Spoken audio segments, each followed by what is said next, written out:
Madam Speaker. Madam Speaker, it's with some reluctance that I rise today in opposition to this resolution. You see, Madam Speaker, I love my city like an extended family, and I believe in keeping family fights amongst ourselves.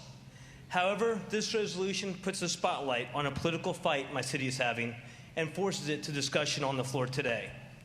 First, let me say that Virginia Beach has a great school system and some of the best teachers in the nation.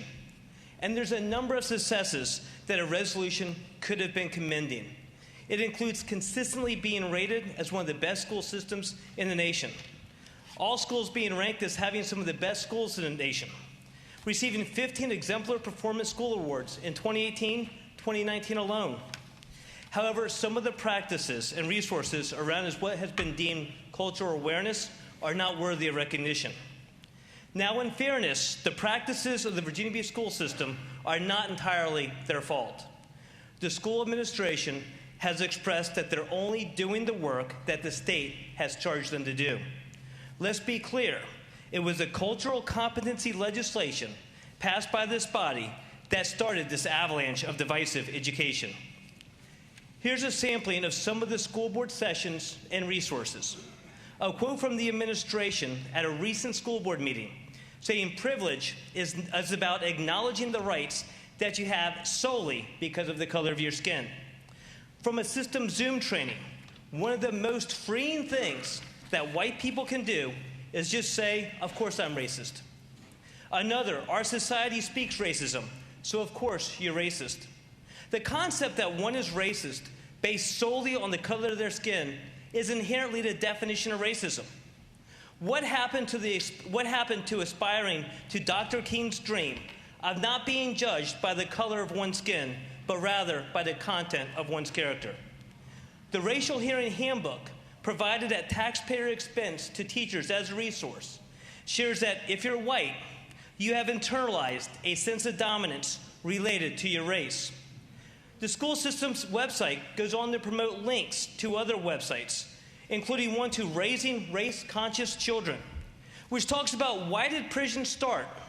In answer, it's impossible not to go back to the history of slavery in the United States and show that prisons have been used since emancipation to keep black and brown people oppressed, as if the concept of prisons didn't exist prior to emancipation and that there's no real criminals or white people in prisons.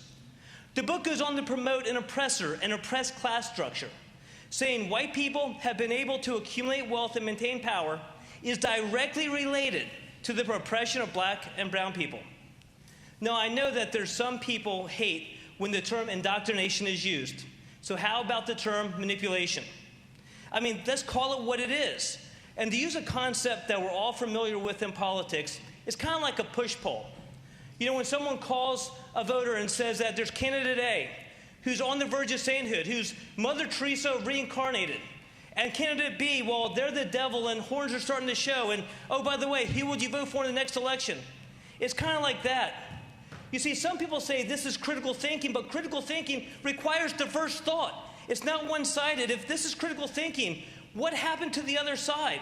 Where's the inclusion of other diverse thought? Where's the thought of Thomas Sowell, a black Harvard-educated economist, interestingly, a Marxist in his 20s before he became a free market advocate? A gentleman who said the black family survived centuries of slavery and generations of Jim Crow, but it has disintegrated in the wake of liberal expansion of the welfare state. So why aren't we sharing the thoughts of Thomas Sowell and other black leaders so there can be true critical thinking? I'm sure we all know the answer to that.